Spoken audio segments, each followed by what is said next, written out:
অবস্থায় পাওয়া গেল সেই রুশ গুপ্তচর তিমি ভ্লাদিমিরকে।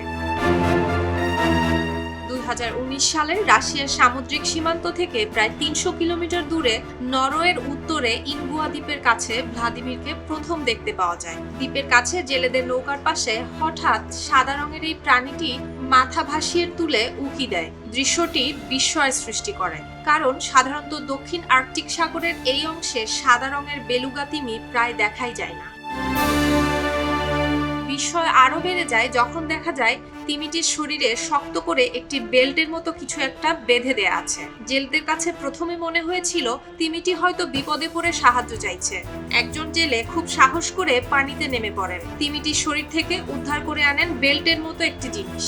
ওই বেল্টের সাথেই একটি ক্যামেরা এবং একটি ইলেকট্রনিক চিপ লাগানো ছিল। চিপের উপরে লেখা ছিল সেন্ট পিটারবার্গসের তৈরি যন্ত্র।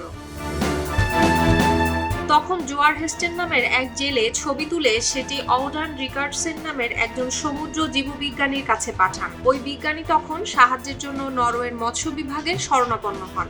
সাথে সাথেই নরওয়ের গোয়েন্দা বিভাগ তদন্ত শুরু করে। নরওয়ের গোয়েন্দা বিভাগ তদন্ত শেষে জানায় রুশ সামরিক বাহিনী তিমিটিকে প্রশিক্ষণ দিয়ে থাকতে পারে বলে তারা সন্দেহ করছেন। তিমিটির গতিবিধি অনুসরণ করা সংগঠনটির প্রতিষ্ঠাতা সেবাস্টিয়ান স্ট্র্যান্ড 2 সেপ্টেম্বর বলেন, তিমিটির মৃত্যুর কারণ অজানা। তিমিটির শরীরে কোনো প্রকার আঘাতের কোনো দৃশ্যমান চিহ্ন নেই। তিনি আরো বলেন, আমরা তাকে মৃত অবস্থায় খুঁজে পাবার 24 ঘন্টারও বেশি সময় আগে তিমিটি বেঁচে ছিল।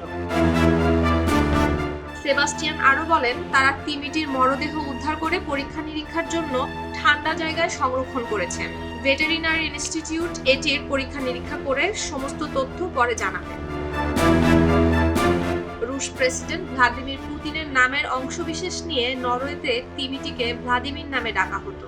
তিমিটির আনুমানিক বয়স হবে 15 বছর। বেলুগা প্রজাতির তিমিটির জন্য এই বয়স খুব একটা বেশি নয়। এই প্রজাতির তিমি সাধারণত 60 বছর পর্যন্ত বাঁচতে পারে। সামরিক উদ্দেশ্যে ডলফিন সহ সামুদ্রিক স্তন্যপায়ী প্রাণীদের প্রশিক্ষণ দেওয়ার ইতিহাস রয়েছে রাশিয়াতে। তবে ভ্লাদিমিরকে রুশ সামরিক বাহিনী প্রশিক্ষণ দিয়েছে বলে যে অভিযোগ ওঠে তা নিয়ে মস্কো কখনোই আনুষ্ঠানিকভাবে কিছু স্বীকার করেনি। অতীতে রাশিয়া দাবি করেছিল সামুদ্রিক স্তন্যপায়ী প্রাণীদের গুপ্তচর হিসেবে ব্যবহার করে তারা কোনো কর্মসূচি পরিচালনা করে না। কিন্তু এর আগে একটি ওয়েবসাইটে রাশিয়ার মারমানস্কো নামে একটি জায়গার কাছে 3টি রুশ নৌঘাটির কাছে তিমি আটকে রাখার খাঁচার অস্তিত্বের প্রমাণ হাজির করা হয়। কেন এসব খাঁচা, এগুলোর ভিতরে তিমি কেন থাকে, এসব নিয়ে রুশ সামরিক বাহিনী কখনোই মুখ খোলেনি। ডেস্ক রিপোর্ট, খবরের কাগজ। এলো মুক্ত চিন্তার স্বাধীন দৈনিক খবরের কাগজ। এখন খবর হবে নিখাত, নির্ভীক, নিরপেক্ষ।